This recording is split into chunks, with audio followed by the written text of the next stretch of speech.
Hello and welcome to Who Watches the World Cup with me, Dominic Archer, and David Bryant. David, this is the first episode that we have done in 3 years. That's all I'm going to say, actually. Yeah, I mean, that's true. Yes, and you know I am a stickler for fact, and that is fact. It is the first one we have done for 3 years. Who Watches the World Cup? Well, in 2018, it was the only podcast in the world, as I like to say, that compared the footballing prowess of the nations in the World Cup with their political scandals. But that was in 2018, and the podcasting market was already pretty oversaturated. And now it's 3 years later, and it's like a fucking tsunami of podcasts out there. Well, yeah, a certain pandemic certainly didn't help, giving all these people lots of time in their houses to do nothing except for hop on Zoom or Skype or Teams or whatever, and go, you know what? I'm going to do a podcast. People like us, like, I've got a great idea for a podcast that no one else is doing. Yeah, and we had a great idea 3 years ago, and we're going to try and force it back into action, because it's not even the World Cup we're here to talk about. Dave, what are we going to talk about this year? Euro 2021? I'm going to call it Euro 2020, because I think that's how it's been branded, and all the merchandise is not going to be changed. So just because it's taking place a year later than it's supposed to, this is still Euro 2020, and for posterity, they will be known, whoever wins will be known as the winner of Euro 2020, not of Euro 2021. This, to me, stinks of corporate stooges who don't want to spend any more of that extra sponsorship money to update that 0 to a 1 because the world has gone to hell. So, thank God there's football coming up, because after the year that we've all had, it's going to... God, I've been excited for this for ages. Like the World Cup that we did the podcast for was the 2018 World Cup in Russia, when at that time we were talking about Russia and I was living in China, and then 6 months later I moved to Russia and lived in Russia after saying some pretty fucking horrible stuff about Russia in that. Having listened back to what we were saying in those episodes, like I was pretty harsh on Russia, and then after having lived there, I wasn't wrong. I wondered which way you were going to go with that. Yeah. Well, we'll definitely come back to Russia, because they are going to feature prominently, I think, in both the political and footballing conversations that we have about the Euro 2020. But is this one that you're looking forward to, outside the pandemic? Or are you just like, the squads, football's not what it used to be. I remember when Madonna was playing in the Euros, and I'd be like, Dave, how is that even possible?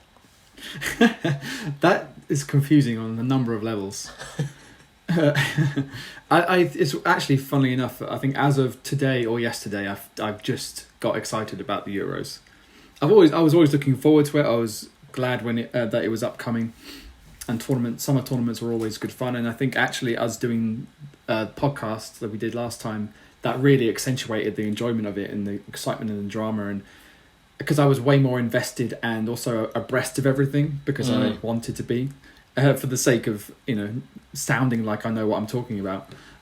So now I'm starting to do that again for this one, and I'm like, yeah, there's so much to talk about. Isn't there so much interesting stuff? There's drama, and now that we're recording this the day after the England squad was finally whittled down to 26. So I think that was maybe a bit of a threshold that now we've passed. I'm like, oh, okay, that means it's soon. It's not long now. Yeah, and maybe we should. Maybe, I don't know if you want to tease or reveal this yet, but for a certain portion of this tournament, we will be in the same place, not only in the same country as we are now, but except separated by hundreds of miles. I actually have no idea how many miles it is. I know I drove there not long ago, but I've got no idea. It feels like hundreds of miles. It feels like thousands. But yeah, for a short spell during the Euros, we will be staying together, watching the games together, recording together. And that, I think, that's just blown up the excitement even more.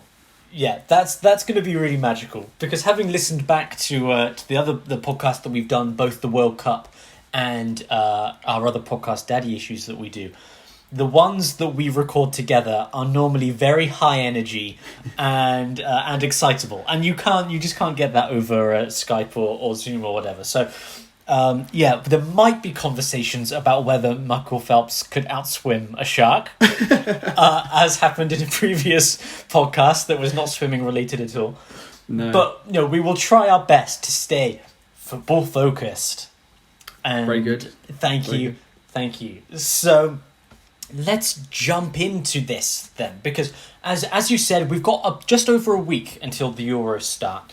So I don't want to get too much into the politics side of it now, because that will erupt when we compare the groups and like the individual matches and things. But the England squad was just announced. What did you think? Was there anybody on the squad you were like, what the hell are they doing here? And were there any surprises? I have to say, my limited knowledge of football, when they said Gareth Southgate, he's announced 4 left backs, I thought that's a pretty extraordinary number of right backs. It was right backs. Yes, sorry. Yes, like that's a pretty extraordinary number of right backs, especially because he's only got 2 left backs. So why has he got twice as... What's he doing on the right wing, Dave? Is he a Nazi? Because he's so right wing. Yeah. Well, I think that's a symptomatic of an embarrassment of riches that we have at right back with England. For some reason, all these world class quality right backs are all sort of coming through at the same time. So it hasn't been an easy decision for him, I'm sure. But something that really kind of baffled me about this whole right back thing. So because you've got Kyle Walker from Man City, you've got Kieran Trippier at Atletico Madrid, you've got Trent Alexander-Arnold from Liverpool, and you've got Reece James at Chelsea, the youngest and most inexperienced of the lot, Reece James, but has been undoubtedly an outstanding performer this year for Chelsea. But then all the papers were spinning it around, will Trent Alexander-Arnold go? Like, is he even going to go? Because Gareth Southgate left him out of the England squad for the last batch of friendlies. Was it friendlies or whatever they were, the last batch of games? And that was a surprise, because as much as he didn't have a great first half of the season, he started to come into find his form again in the second half of the season, and actually he was amazing. The last couple of months of the Premier League season, he was outstanding and was showing what all of his qualities are, with his ability going forward and his delivery from the right, both from dead balls and just in open play.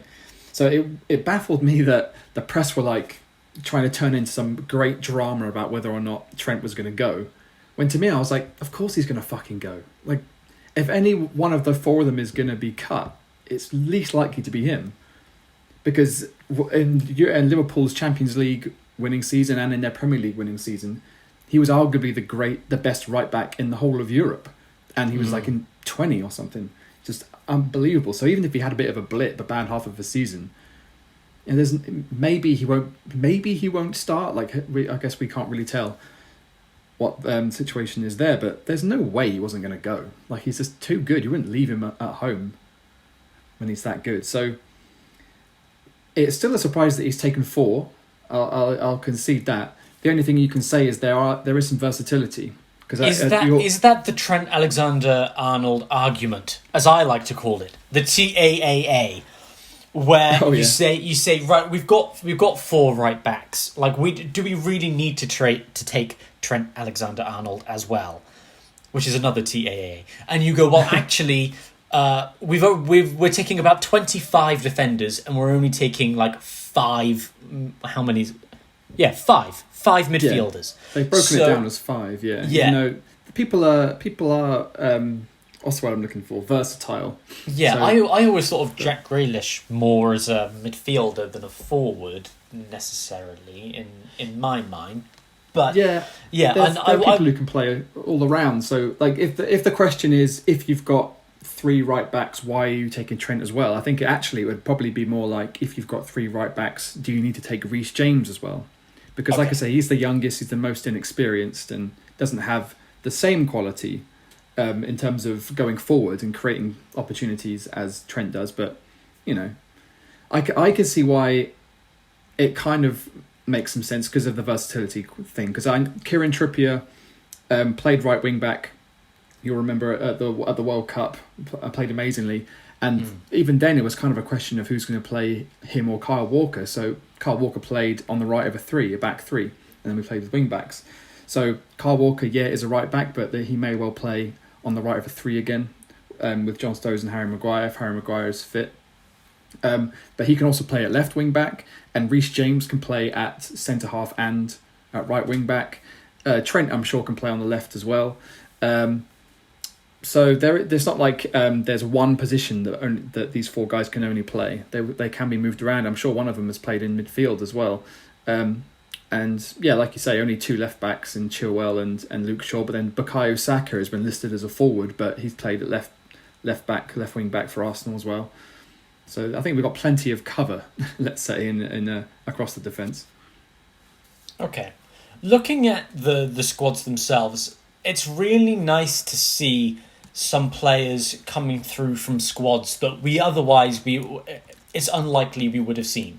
Because it's a very traditional thing for English players to not leave England, especially. But this time we've got, as you said, Kieran Trippier's at Atletico Madrid. Did they just win the La Liga this season? They did. They won it by like a point or 2 points. Yeah. In the last day of the season, Yeah, so Kieran Trippier, assuming that he's been playing for Atletico Madrid, which I can't say one way or the other, but I'm assuming that he has if he's named in the squad, he's performing at the highest level. Then you've got Jude Bellingham, who's at Borussia Dortmund, and then even players like Calvin Phillips, who's at Leeds, Conor Cody, who's at Wolves, again, Jack Grealish at Villa.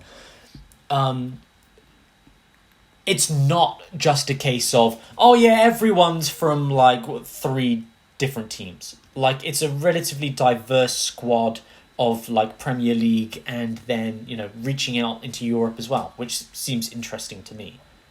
Yeah, that's certainly something that we haven't seen much of in the past. You're right. And it's a strange culture of England where if you want to be English players don't like not going abroad. You're right. I'm not sure why that is, but it's nice to see that some European clubs are, maybe it's on the not the fault, but on the side of the clubs that they weren't looking to England to sign players, whereas now clubs like Borussia Dortmund and other German clubs are signing up teenage English players and developing them, like Jadon Sancho. They did with him, and I think there's talk that he might be coming back to England, but there has been every summer since he kind of burst on the scene. Jude Bellingham, you said about surprises, he's one. I'd say he's only 17. He's only played twice for England before now, and he's again had a good season with Dortmund. I think they won the Bundesliga, but there are Dortmund won the Bundesliga. Yeah. Did they? No, of course they wouldn't have done because Bayern Munich are in Germany. I was going to say, I remember Yeah. when Dortmund did win the Bundesliga, and I was that was like that. Someone who wasn't Munich winning the Bundesliga was the one time that Leicester did it. Yeah, it's a reverse situation in Germany. You're right. Someone who isn't Munich. They won something. I think they won one of the cups. Or Yeah. But so they've had a fairly successful season. But then to take a 17-year-old, kind of shades of Theo Walcott in the World Cup, except while he was 17, he hadn't even made his debut for Arsenal when he was called up for the World Cup squad. So it's not quite the same. Jude Bellingham's had a lot of game time this year, but there are other midfield players that I think maybe we would have been wiser to take. And you mentioned surprises: Jesse Lingard not going, and James Ward-Prowse from the midfielders. I think they're strangely overlooked, and it's those two maybe I'm a little bit biased about because I'm a kind of a split West Ham and Southampton fan, and Jesse Lingard has no doubt had a great resurgence in his loan spell at West Ham this year. But I mean, he played 15 games over the last 2 years, and sure they were good. He scored goals. Maybe I know that Southgate likes him, and there's a good chance he'll play in the couple of the pre-tournament friendlies. I think he said it's a chance for him to prove him wrong. Not that it's going to help because he's already been left out, but maybe you can just go into the summer on a good note and maybe set himself up for the next season where he can really get back into the fold. But James Ward-Prowse's delivery from free kicks and corners is almost unsurpassed by anyone. The only person I could think of in that squad who's anything like as good is Trent Alexander-Arnold. But if you put it all on one guy, what if he gets injured or he goes off in a game, and at the end of the game you want to bring on if we really need a goal and like the kind of football that England like to play isn't working, what we tend to do is throw up a big guy and then just whip balls in. So we'd probably bring on Dominic Calvert-Lewin, then you get James Ward-Prowse into midfield, get Trent wide, and just try and get crosses into Dominic Calvert-Lewin and Harry Kane to win headers. But you're kind of taking away one of our options there, and direct free kicks as well. There's not many better than Prowsey, but it's still a pretty good squad. Like, even if you can leave those players out and not really feel like we're missing any gaping holes, then that's kind of impressive still. James Ward-Prowse, he's one of my Champman 2008 heroes. Nice. Back when he was about 16 years old, and you bring him up, and then by the time he's a young starter, you've got the regen of Ryan Giggs, who back at that time hadn't been arrested yet. And those were the good days. Those were good days. Yeah. When we get to Wales, don't you bloody worry. When we get to Wales in the group stages, we're going to be talking about Ryan Giggs allegedly headbutting his partner, because fuck that guy. And it's a real shame to have to say it, because he's a footballing legend, but at some time you just got to say, don't headbutt your girlfriend. And ultimately, it doesn't really feel like it takes that much to say. So that's all good. Yeah, well, I'm looking forward to getting into that. What about the inclusion of Harry Maguire in what was the world's most seamless segue there? Because, again, I'm not that up to date on my football. So the things that I really know is I love Ole Gunnar Solskjaer. I'm what would the word be? A temporary Man United supporter whilst Ole Gunnar Solskjaer is managing Manchester United. Yeah. But boy, did they fuck up that Europa League final, Dave. I'm not happy about that. No, it wasn't a great time. But Harry Maguire didn't play in that Europa League final because of an injury that he's going to be carrying through into the Euros as well. Like, is it even worth bringing him when, maybe he can play, maybe he can't? But as you say, like, we've got John Stones, you've got Kyle Walker, you've got Luke Shaw, you've got all of these, like, world-class championship-winning defenders. Why bother taking one who's, like, maybe going to be injured? I think this is one of those instances where a player's influence off the pitch works in his favour as well.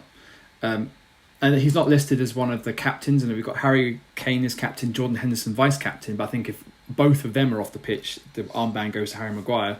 So he has those leadership qualities, and he's seen as very much being that rock in defence. And I think we were excited about seeing, if they were playing four at the back, a centre-half partnership of him and John Stones, who's had a great season at Man City, who are like, this is like Terry Ferdinand potential. This could be a real partnership that solidifies our defence. And it has shades of other tournaments in the past where we took some big name players who weren't necessarily 100% fit. Did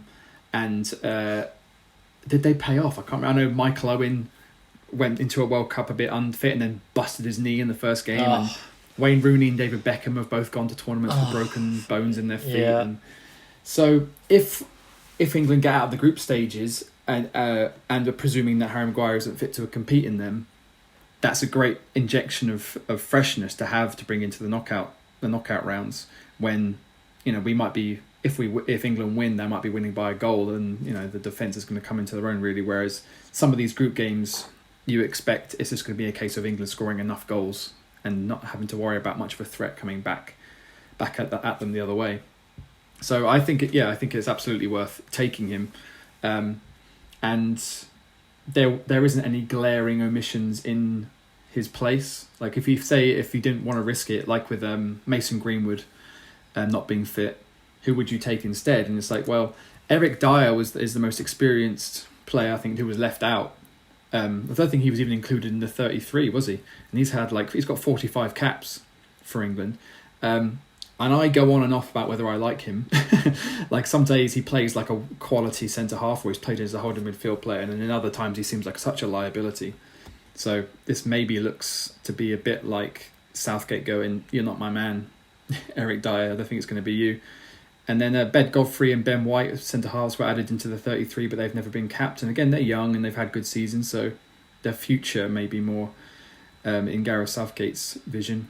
And then Michael Keane is the only other centre half who didn't make it the final cut. And again, I don't think he's really that good, to be honest. He's fine, but Harry Maguire is kind of our standout defender. So yeah, ultimately, I think it's worth including him.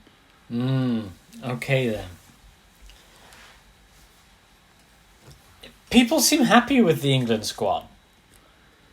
Yeah, I'd say I've not heard many grumblings. Don't know. Is there anyone that you would have liked to have seen included that wasn't? Not really, but because I don't have BT Sports or Sky Sports, I don't get to watch that many of the big games. So I've been able to catch up on a few of the finals, especially because they've put them on YouTube. Like BT Sports has shown the Europa League and the Champions League final on YouTube, which has been great for me. But the one thought I've had with both of those was, God, Marcus Rashford, great guy, but... and then Raheem Sterling, oh yeah, great guy, but... has been my general feeling watching both of them play. And yes, they are both playing in, in big finals where they're playing against teams that have spent hours designing their defenses to stop these players. Like, their whole job is to stop these particular players. Stop Marcus Rashford, stop Raheem Sterling. But the fact that there is a trope around Marcus Rashford that says, oh yeah, Rashford plays like trash, and then he scores at the last minute, suggests to me that Rashford actually is not that good of a player. The fact that you can have a whole like stereotype that, oh yeah, he's not going to do anything for like 85 minutes and then he's just going to bang one in, suggests that like playing him is like rolling a dice and hoping that or like rolling on the roulette wheel and hope it lands on Marcus Rashford, because if it doesn't, then you've just wasted one of your playing spots. And this is just from what I've had with conversations with other people, but it's things like, I know we have learned over the last 2 years that Marcus Rashford is a good public figure. And all of the critiques that were levelled at Raheem Sterling at the last World Cup, they were like, oh yeah, he's got a gun tattoo and his name's Raheem. It's like Marcus Rashford came in and was like, yeah, I'm going to do everything I can to help starving children. And the media is kind of like, oh no. What? No, but Marcus Rashford, you're a black player, so there's got to be something that we can get you for. So no, I help starving children, and I have conversations with Barack Obama, and I insult Boris Johnson. And he's like, no, Marcus Rashford, why haven't you go and get a tattoo that we can attack you for? And it's like he's just like genuinely someone who's he topped this year. Marcus Rashford topped the donations list per percentage of earnings. He donated 125% of his earnings this year to. Really? Yes, he is. Wow. He is the highest per percentage of their millionaire who donated the most of his money in a year. The next person below him donated 42%, and he donated 126% of his earnings. Is that just in the UK, or is that global? I'm not sure. I'm not sure. That stat was just in the UK. That's not to say he's donated the most, because some of them are like billionaires donating 20%. But he donated all of his salary for 1 year and more. That's at least. Well, he's probably on 100 grand a week or whatever. It's millions. Right? Yeah, so it's millions. Yeah. So good luck trying to come at Marcus Rashford for not being a good enough role model. On the flip side, if he could perform a little bit better on the football field, that would also be nice. And watching him play for United against Villarreal a few nights ago was just it was stressful. It was stressful to be like, oh, he's done it again. Oh, and he always done it again. And I was talking with Steve, Awful Commentary founder, and we did the Super League podcast together as well. And he's a Man United fan, and we were watching that, and he was just saying, like, from the beginning of the match, like, maybe we need to sell Marcus Rashford. And then 10 minutes later, yeah, I think I'm going to sell Marcus Rashford. Yeah, I've loaded up Football Manager so I can sell Marcus Rashford. And it was that kind of level of frustration. And watching Raheem Sterling play in the Champions League final was the same thing again, where it's like, these are our superstar key players, but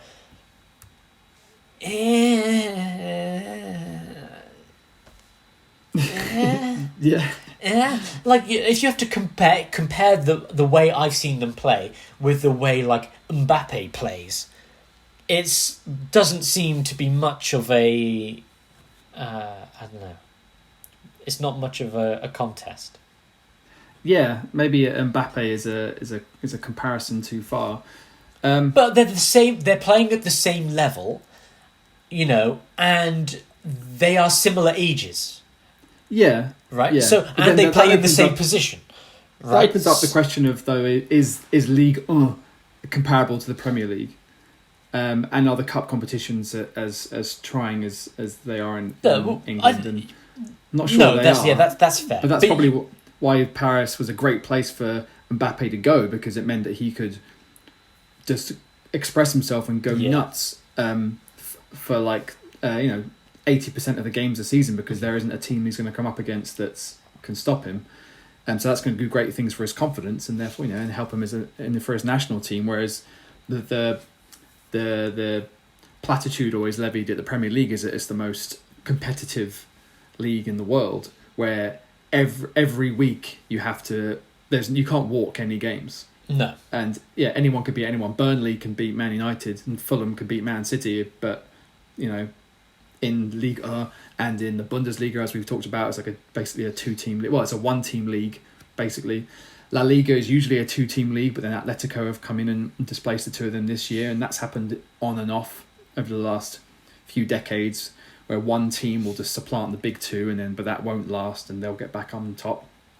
Italy has been a bit more one team for the last few years with Juventus, ever since Ronaldo went there.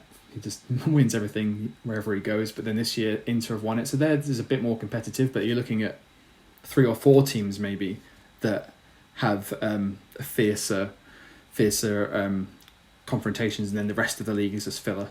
So the Premier League is so different. And what do they say? Like, sure, he can do it at the Parc des Princes. 10 games, 80% of the games of the season, but could he do it on a rainy Tuesday night in Stoke? Probably not. But yeah, so with Raheem Sterling and with Marcus Rashford, I feel like players who play in the Premier League go through a greater level of fatigue throughout the season, and have, at least this season, shown to kind of curtail as the season comes to an end, because, I don't know if you can really excuse poor form on fatigue, but they clearly haven't been showing their best. Sterling hasn't really scored much at all this season, and even though City went on to win the league, so obviously he's not as key for them as perhaps he has been in the past. I think Marcus Rashford, his goals in Europe were good this year. Mm-hmm. 8 goals in 13 games. I mean, that's a pretty great record, but only 11 in the league. But I don't know if I agree. I was going to ask, actually, if it was Steve you were speaking to about Rashford, and whether that trope of him doing nothing for 80 minutes and then doing something magical, really, I don't really agree with. When I watch Marcus Rashford, I feel like you can tell from the first 5 or 10 minutes whether he's going to have a good game or not. Because he always kind of puts it in, puts a shift in, and at least tries. But I feel like if he gets close or scores early, or has a couple of good opportunities that don't quite go in, or someone gets a block in the last second, like, that shows that he's on the ball. Whereas if he's had a few shots in the first half hour of the game and they've all gone miles wide, or he's not really chasing after the ball and he's not really making good incisive runs, he's probably not going to have a good game. You could probably take him off at that point and be like, it's not your day, Marcus. Because as you've said, sometimes he isn't the star that you should be. He doesn't have that kind of consistency. But if he is on, and he is playing at his best, he'd be a real danger for us. I suppose the issue is in terms of positioning, because I think they both would like to play on the left wing, Sterling and Rashford, and neither of them are in great form, but they are two of our most high-profile players. And if you try and shoehorn them into one team, you're going to end up playing at least one of them out of position, at which point you might as well not play them at all. I feel like you've got a perfect opportunity for the super sub with each of them. Right, Yeah. where you play Croatia and you start Marcus Rashford, and then in the 60th minute, oh yeah, by the way, here's Raheem Sterling. Yeah, talk about an impact. Yeah. And like, if you're Croatia, it's like, oh no, like come on, you kind of, Yeah, that's a great strategy that could be implemented by some clever manager who goes, I'm not going to put my best 11 players out from the start. Because I don't have to. I'm gonna make a really balanced team. Yeah. So maybe I've got a 9 out of 10 on the right wing. I've got a 10 out of 10 at centre forward, but I'm going to play a 6 or 7 out of 10 on the left wing because he's, I don't know, whatever you want to do, left-footed so he can whip in crosses, or he's right-footed and he's going to cut in, or he's going to track back the opposing players, the opposing team's wing back. And then I've got a 9 out of 10 on the bench that I can bring on when that side of the field is vulnerable because they're tired, and he's going to bing bang bong. Yeah. But then 9 out of 10 players want to play every minute of every game. They don't really want to sit on the bench. But if some manager was ballsy enough and reputable enough to do that, that could be an amazing strategy. Well, that could be the Archer legacy. Well, the Archer maneuver. Yes, if we're going to go into Star Trek territory. Yeah, I think that the opportune moment for the Archer maneuver was missed by Ole Gunnar Solskjaer in the Europa League final, where he made 0 substitutions until the 118th minute, and then he went, okay, time to bring on the penalty takers. And it's like, Ollie, like, 20 minutes ago you could have brought on Juan Mata. His subs bench was not ideal.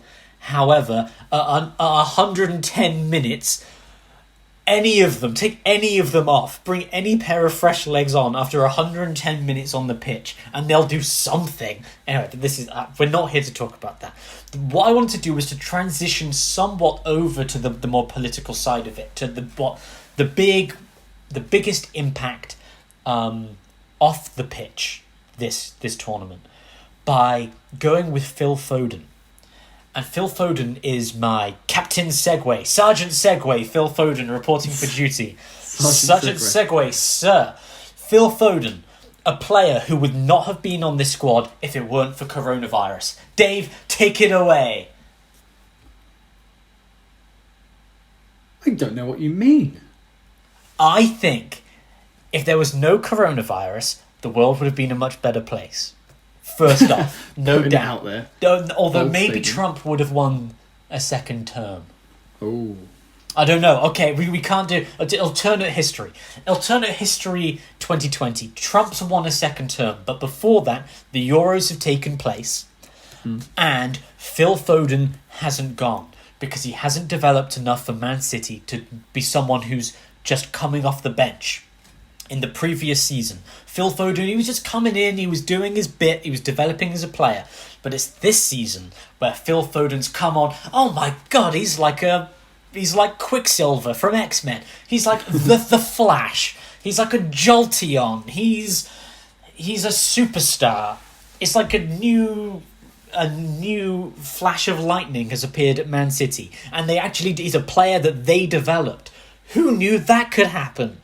The Man City could actually develop an English player, and they've done it, and he's great. But if it had been the Euros 2020, he wouldn't have made the impact necessary to get him onto the squad as he is this year. What do you reckon about that? Am I just putting it out of my ass?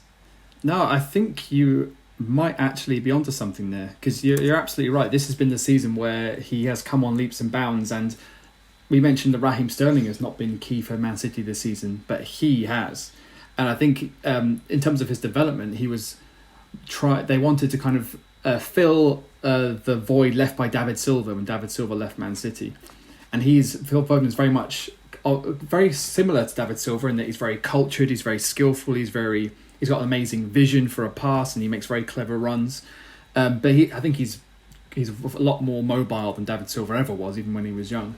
But the last thing, I can't remember when it was. I think it was in last year, wasn't it, where Phil Foden and Mason Greenwood were both ejected from the England squad for breaching COVID protocols. Yeah. And I think that showed at that point that he was immature and made poor choices. I think he's a couple of years older than Mason Greenwood, but to go from that to being one of the most key players in a title winning Man City team, I think you're absolutely right. He was just a youngster, but a year ago, and now I think you have to start him. That's it. This is Sergeant Segway Phil Foden podcast now from here on out.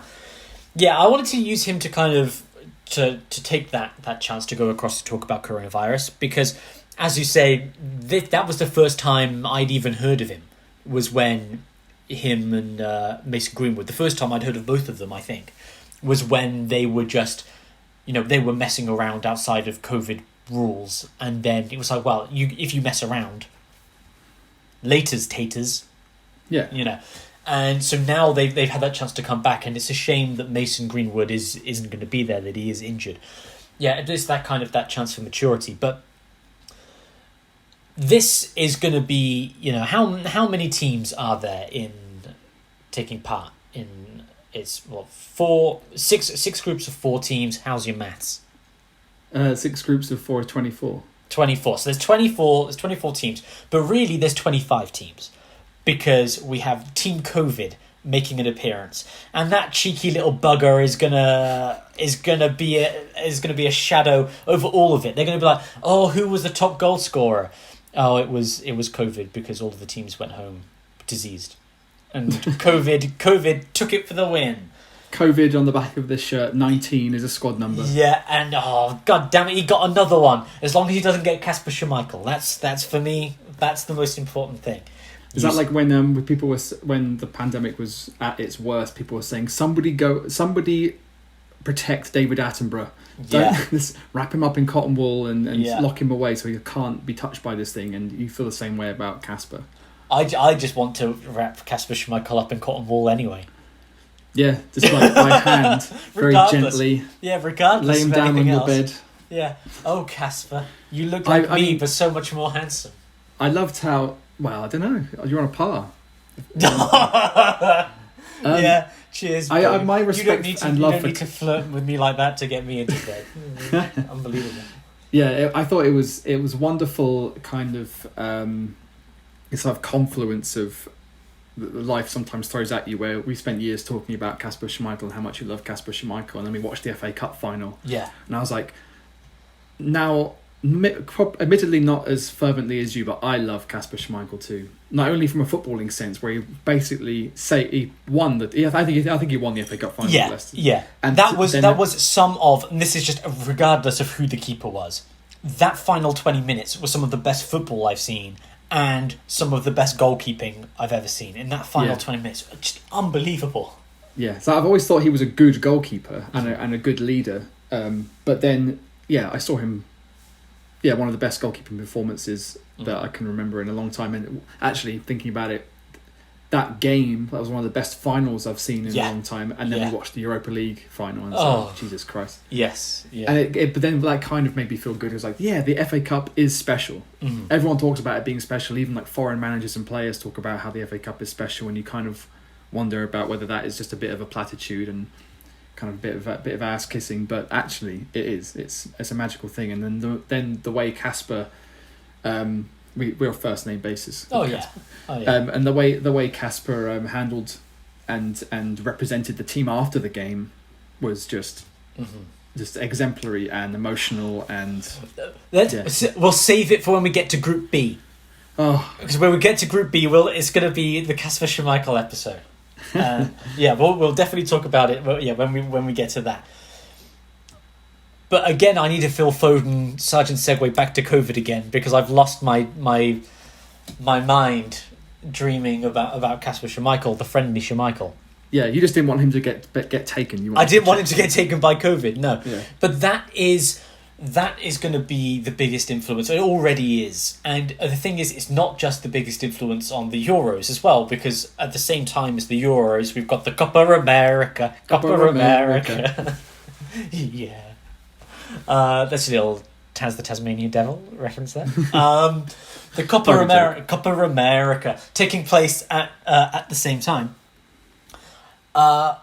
Which was supposed to be being hosted, I think, in Argentina and possibly Colombia as well. I think it was being hosted in 2 nations. But then it was just removed in Argentina because coronavirus is so bad in Argentina at this point. So they went, the coronavirus is too dangerous in Argentina at the moment, so we're going to have to move it somewhere else. Where shall we move it? They decided to move it to Brazil. Now, I messaged my friend Mark, who is Brazilian, and hopefully I will have a chance to talk to him about the Copa America as it kind of takes place, around the same time. And I said to Mark, moving the Copa America from Argentina to Brazil because of coronavirus sounds like moving your hand from one fire into a slightly different fire. And that's how it generally feels, I think, with the Copa America, because Brazil has the second largest death toll from COVID in the world, and it's still raging, but they also have a president who refused to admit that it's a problem, which, I do remember that, actually. Yes, which is probably why they have the second largest death toll in the world, because you've got Captain Insanity Jair Bolsonaro in charge of Brazil, trying to kill as many of his own people as he can, and now bringing in all of these South American football teams to massive protest. There are huge protests over this, and because the reason it was moved from Argentina was because Argentinians were protesting about it. Like, we can't host this tournament, we're all dying. So Bolsonaro was like, we'll do it instead. So that's the Copa America. Back over in Europe for the Euros. That's not fun. Yeah, I wish we had a great cartoon theme song. What's one? Yeah, all right. I'll have a think. For the Euros, this is the first tournament where it's not just being hosted in one country, right, or one or two countries. This is the first one where it's like, oh, we're in Glasgow, and we're in Portugal, and we're in Italy, and we're bloody everywhere. Baku, right? Is that one? Baku, Azerbaijan. Yes, I wanted to bring up Baku, Azerbaijan, because Welsh fans who go to Baku, Azerbaijan aren't going to need to take COVID precautions. They're not going to need to quarantine when they get there, because the Azerbaijan government is like, no, come on in. If you've been to Swansea, we don't care. Come to Baku. And generally, if you've been to Swansea, quarantine anyway, regardless of coronavirus. Just, that's just a little dig at Swansea. Rude. That's a little dig at Swansea. But this idea of hosting it in different countries seems nice unless you're Azerbaijan or Romania, who are hosting games but aren't actually in the tournament, which fucking sucks. Like, it would be like hosting the World Cup in Qatar and saying that Qatar can't play, which would make more sense than hosting it in Romania and then saying that Romania can't play, because Romania are a far superior side to Qatar. I think I'm just going to throw that out there. You're probably right. Yeah, we don't have to check the FIFA World Rankings for that one. Yeah, I'm going to be comfortable enough to say that I reckon that's probably true. And Romania also doesn't use slave labour to build its footballing pride. But anyway. This seems like the worst possible year to decide to host all of the games in different countries. Right? Like, when the NBA in America decided it was going to come back and finish the season, they moved everyone to Disneyland. So why do they think that it's a good idea to host this thing in every single country in Europe and hope that everyone doesn't die? Oh, yeah, it doesn't make any sense to me. It makes way more sense to put them all in a bubble, but I don't know. Maybe there wasn't the infrastructure in place anywhere to do it. So last minute. Why didn't they just put them in the Olympic Village? The London Olympic Village. I was just reading that's one of the reasons Brazil got chosen for the Copa America, is they have all that stadium infrastructure from the Olympics and from the World Cup still, and it means, I think the other alternatives were either Qatar, having the Copa America in Qatar, or having it in the United States. Right. I think they just kind of erred on the side of, well, let's try and keep it in the right continent at least. Yeah, and like you say, Brazil, and there's probably quite a lot of corruption involved in that decision as well. We don't have no evidence to back that up. I'm just presuming. Sorry. Corruption in the Copa America. I don't believe it for a second. I've got one for the Euros. Go Right? on, Do you remember Biker Mice from Mars? Do I remember the biker mice from Mars? Yeah, go on then. 20. Shit. Leave that in. If that's edited out, I'm gonna riot. Biker Mice from Mars. Euro 2021. No, it doesn't work. You could Euro 2020 almost works. It's the one that messes it up. I thought I was about to say Euro 2012, and if only if it was 2012, it would have been fine. But okay, what about Teenage Mutant Ninja Turtles? Euro 2021. Euro 2021. Okay, right. I'm gonna write the lyrics for that next one. Okay, I think that might work. Wales playing in Baku, Azerbaijan. I've done it. We're gonna keep going. All right. Excellent. So, I have no idea what I was going to say next. I've got lost. I've got lost in the world of 90s Baku. cartoon theme songs. Yeah. Baku and Teenage Mutant Ninja Turtles. What was I saying? The biggest problem with this new way of hosting in different countries, like Group A, for example, Group A, who consists of Italy, Switzerland, Turkey, and Wales. Some of the games are being held in Italy, but Switzerland, Turkey, and Wales also have to travel to Azerbaijan, which doesn't seem to make much sense. But then we have Group D, where we have England, Croatia, Scotland, and the Czech Republic, which we're going to spend a lot of time talking about, as I'm sure everyone can imagine. Croatia and the Czech Republic were supposed to be staying and training in Scotland so that the group could be held with matches in Glasgow and in London. But now the COVID situation in Scotland has become so extreme that both the Croatia and the Czech Republic have decided, we're just going to stay in our own countries and we'll fly in for the games. And that sucks, to my mind. Yeah, just the travelling is not a great precursor to having to play, in an international tournament. No. I know, like in Russia and in Brazil, the World Cups, they are such big countries that the teams would have to maybe fly from their training centres to the games. But it's an hour, 2 hours, or whatever. But yeah, to travel halfway across, maybe the entire breadth of the continent to play a game, only to fly all the way back. Yeah, that's not going to do the players any favours. No, and also it does the tournament no favours, and it does the environment no favours, and it does the spreading of the global pandemic no favours. The whole thing seems to me as if it has been organised by the world's most corrupt sporting body, which, coincidentally it has. So... Well, maybe, is it second most? Because I know UEFA and FIFA aren't necessarily the same thing. So would you put UEFA second place behind FIFA? I always just assume they're part of the same mafia organisation, where FIFA is like the Don Corleone. And UEFA is just the strong man they sent to Europe to, Yeah, there's all these... because all the different families exist underneath the Corleone umbrella. Yeah. So, there's the UEFA family and the CONCACAF family and all the other ones. Yeah, and exactly, that's what it's like. And then when you got a couple of billionaires, and you got a couple of billionaires saying they're going to make their own Super League, do you? Shame if something happened to Glasgow. Yeah, kind of let's like send them a message. Yeah, and they did. So, I'm not saying that it's corrupt, but it is, and I am saying that. So first you slandered Russia and then moved to Russia, but yet remained safe. So I think maybe slandering a highly corrupt mafia-like organisation on the internet, you're pushing your luck a little. Maybe I am a little bit. I did spend a lot of Who Watches the World Cup saying Russian oligarchs are scum, and then immediately went to work with Russian oligarchs.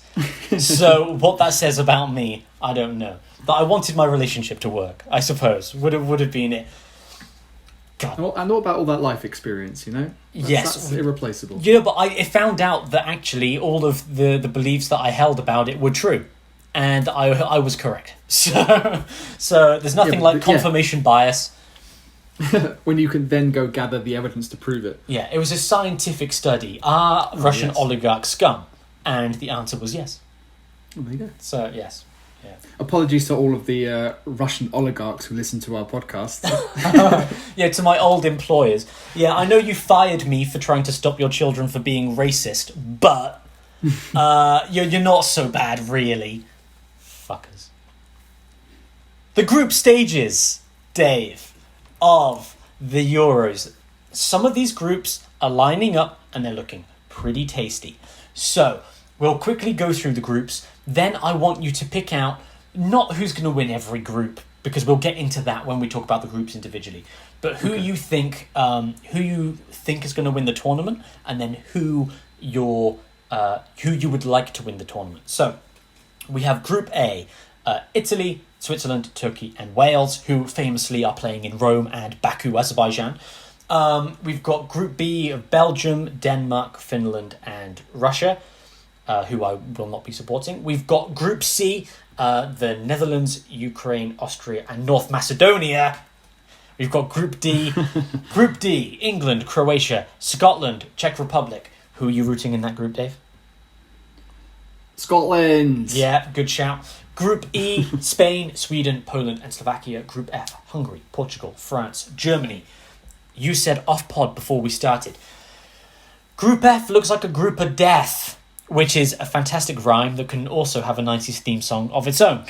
So, Hungary, Portugal, France, Germany, only two can go through. Who's it going to be? France and Germany. Whoa, he's called it straight off. Okay, straight off when we get to Group F, we are going to get our friend Lucian Riggs back from Who Watches the World Cup previously. I haven't asked him yet, but I've decided. We've decided he's coming back. We've decided he's coming back, yes. Group C, to me, looks like the easiest group. Like, if you're the Netherlands, you're like, hey, we might actually have a chance of getting through this thing.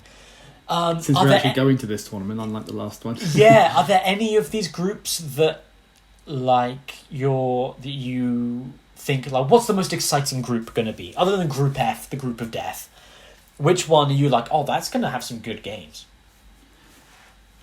I'm actually looking at Group D and thinking that those are probably the four best teams in any one particular group. But with all the other groups, I found it quite easy to pick who would come last. Yes. Or at least who would not be going through. But with Group D, I'm not actually super confident.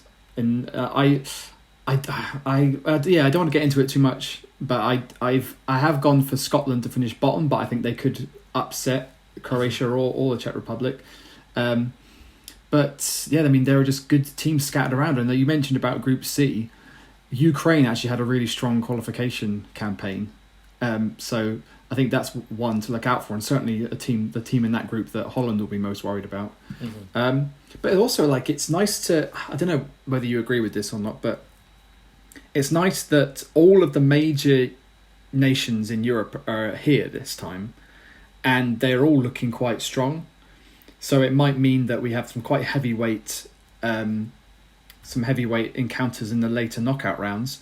But at the same time, like we thought in the World Cup, or at least I thought in the World Cup, about a lot of teams, and end up being completely wrong, that the big strong teams actually caved and were absolutely awful, just didn't show up. And it meant that smaller nations got to go to the knockout stages, and if anything, I'm going to correct myself, those are more entertaining games. So yeah, if the big countries don't do well, I think that would be quite an entertaining surprise. Unlike when we weren't so sure about some of them before. Yeah. Who's your probable pick for? Again, we're going to exclude England from this because that's too close to home, literally. But who do you reckon is going to win it? Who would you like to win it?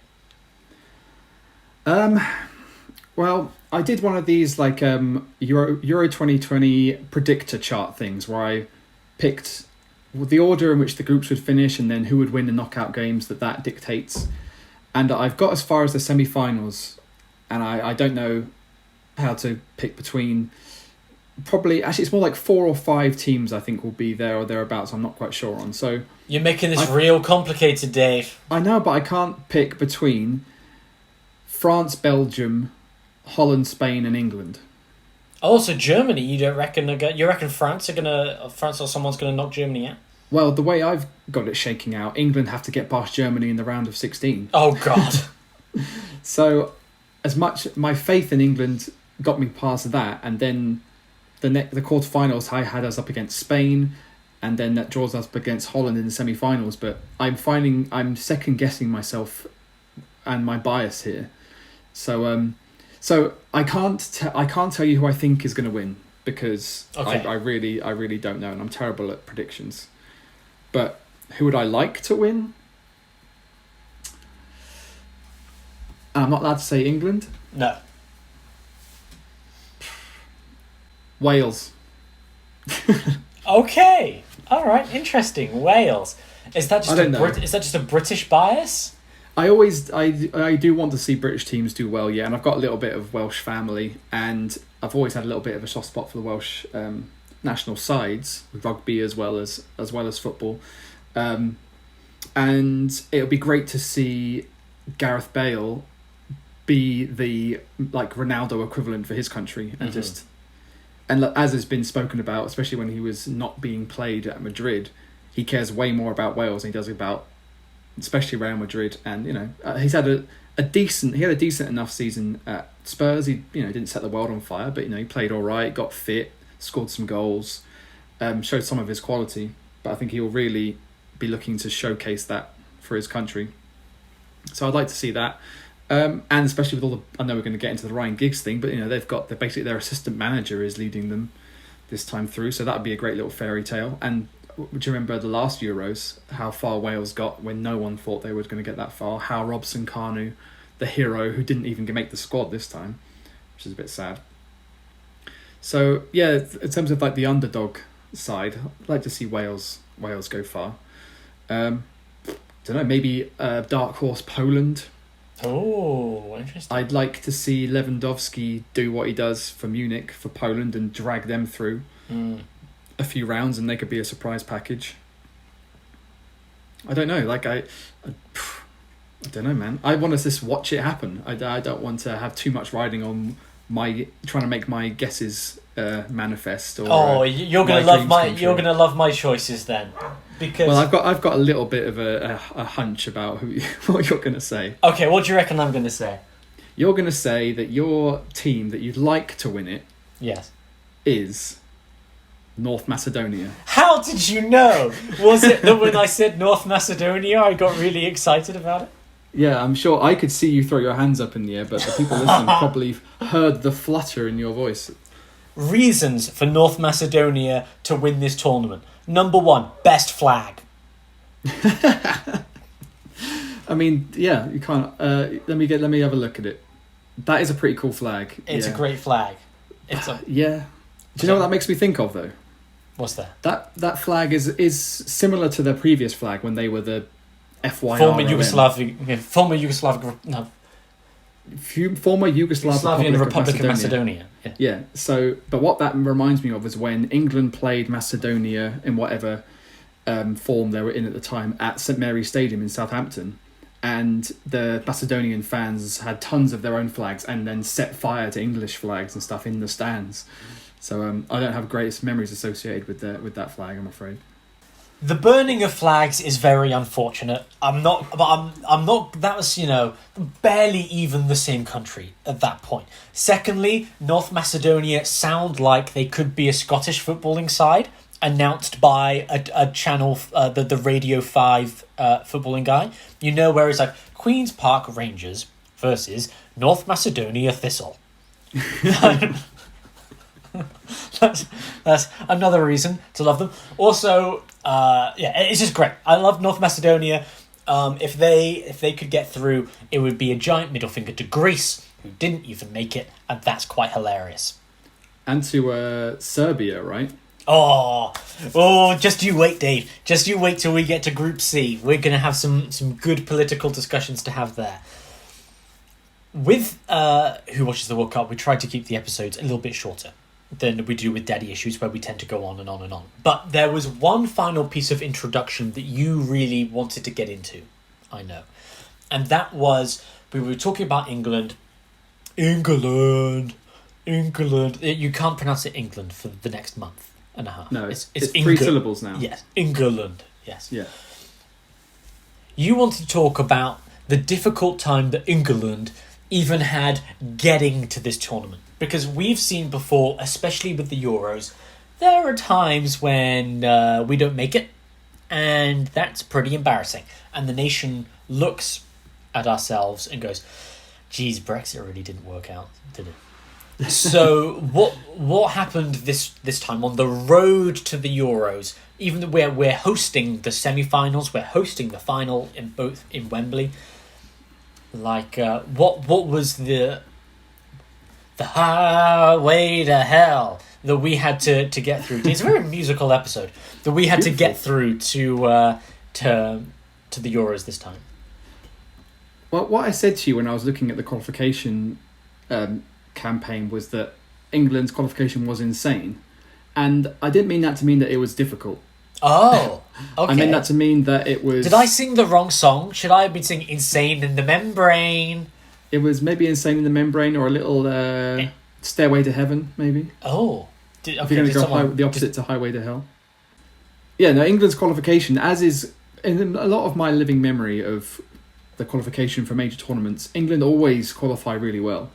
I don't know why that is, and I guess it's because qualification encompasses all of the UEFA sanctioned countries, and the groups are 5 nations big, so you're going to get some minnows thrown into each group, and England never seem to really have trouble getting through them in qualification. So of the 8 qualification games, England won 7 of them, only conceded 6 goals, scored 37 goals in 8 games, which nice. I think has only really been beat. I think only Belgium scored more goals in qualification. They scored like 40 goals in qualification. Partly helped because they beat San Marino like 9-0 or something. Yeah, San Marino really got it coming. That's one of those countries, and England had some them in our group too, where they never win anything. Well, I think at least that's what was expected of Kosovo, and when I was expecting them to be another San Marino or Liechtenstein or Luxembourg, one of those teams who barely scores a goal, let alone wins a game. But actually, Kosovo finished 3rd in our qualification group. They won 3 of their 8 games, which was really impressive. But oh yeah, England's run through is just like almost a series of embarrassing, because we're English, and if we do really well, we get embarrassed about it. But like we beat Czech Republic 5-0, then we beat Montenegro 5-1, then we beat Bulgaria 4-0, then we lost our one game to the Czech Republic in Prague 2-1. Then we won against Bulgaria 6-0 in that game that was fucking terrifying because of all of the militant right-wing fans that were in the group with their banners and monkey chants, and England walked off the pitch a bunch of times. Do you remember that? Oh yeah, well, when we get to Group D, we'll get into that a bit. Yeah, so 6-0 there. Then next game was at home against Montenegro. We won 7-0, and then we beat Kosovo 4-0. And in the midst of all that, there was the game at St Mary's, my local stadium, against Kosovo, which was 5-3, which was the only really interesting game of that run where Kosovo actually scored first, and then we were 5-1 up at half-time, and then they scored 2 more in the second half. It was just kind of an insane game, but I remember I was watching that and messaging you because we had talked about Kosovo in Who Watches the World Cup 2018. Oh yeah. With regards to Switzerland and, is that Albania? Switzerland-Serbia game, wasn't it? Yeah, and Jordan Shaqiri and Granit Xhaka's Kosovan ties, and we nicknamed their bird celebrations Flipping the Bird. Flipping the Bird, yeah. And we were watching Kosovo and England going, yeah, wouldn't it be great if Kosovo do well, and then they scored in the first 2 minutes, and then I was kind of like, oh no. What have we done? What have we done? But then I think you were probably like, yeah, fucking get in. Yeah, Kosovo. Yeah. Although when they scored, none of them ever flipped the bird in any of their celebrations, which was just disappointing. But yeah, it was that way round. It was that England's qualification was a breeze. And if as I was sort of going through the groups, thinking about of the actual tournament and how I think the groups are going to shake up, you take the qualification into consideration, and very few teams had it quite as easy. Germany had the same record. It is reasonably concerning that the one team who beat us also happen to be in our group. Czech Republic, yeah. Yes. Although we beat them 5-0, so I'm like, hey, that's good, they're in our group. And then they beat us, and I'm like, oh no, they're in our group. And that, to me, is a very England response. And this is something that me and Steve have spoken about with Manchester United as well, where you watch Manchester United play, and even though they were like second in the league, they got to the Europa League final, they didn't win, but they got to the final. Yeah. Every time I watch Manchester United play under Solskjaer, I constantly feel like I'm waiting for something to go wrong. Whereas when it's like, say it's like it's 0-0 and you're watching Manchester City, right? You're like, it's just a matter of time, really. Whereas when I watch Man United play, I'm like, oh my God, they're just going to let one in. I feel like there's going to be some stupid accident and the ball's just going to go in the net and they're going to lose. Which is actually what ended up kind of happening in the Europa League final anyway. But there's always a kind of tension, I feel, with watching Man United, where they don't seem to play with confidence, and it feels like the whole house of cards is about to collapse at any moment. And England, for me, has that same thing, where it's like, hey, maybe we'll play the Czech Republic and we'll beat them 5-0. Or maybe it'll be one of those ones, where we concede 2 goals to Kosovo, or maybe it is the one where we play in Prague and they beat us 2-1. And yeah, it's nice to have had that easy run through, but we know that the Czech Republic can beat us because they did it on the way here, and that's going to be maybe a little bit more tense than I would have expected if we had just hammered them 5-0 and then gone home, sipped some tea, had some scones and a couple of cucumber sandwiches. Yeah. I guess I would just hope that the experience of losing to them and beating them comfortably will be taken into consideration in their preparations and go like, this is what we can do when we're on it, and this is what happened to us when we weren't on it. So we need to be prepared and know, and they will know at least what to expect. Like you said, having gone through gone through them in the qualification process. But they're one of those teams that they have two players that I hope perform really well, even though I don't want them to beat England, because they're 2 West Ham players, nice. Soufal and Souček. So yeah, as long as they do well for their countries against Scotland and Croatia. Against Scotland and Croatia, yeah, that's because I think I find it difficult to see beyond England and Croatia progressing from the group. But I would prefer if the Czech Republic come through with us to Croatia, really. Because Croatia, they've got Luka Modric still, and he's great, but I don't really care about anybody else on their team. No, I want to see Scotland.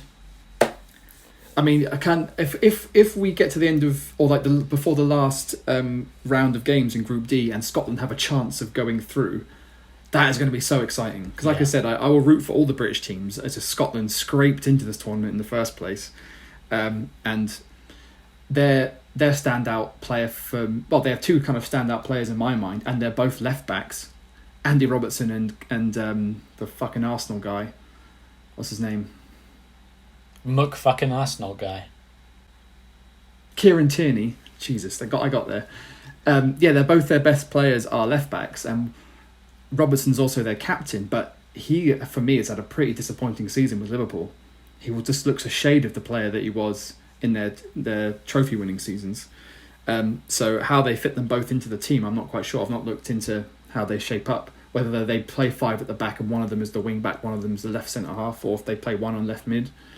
I don't know, but if all their strength lies on one side of the pitch, I'm not quite sure what might happen there. But then no one thought Wales were going to do what they did at the last one, so who can say? What a tournament is going to be, Dave. We've got a week to go. We've got a week, and by my prediction, with the only episode of Who Watches the World Cup, the original left to air is the final.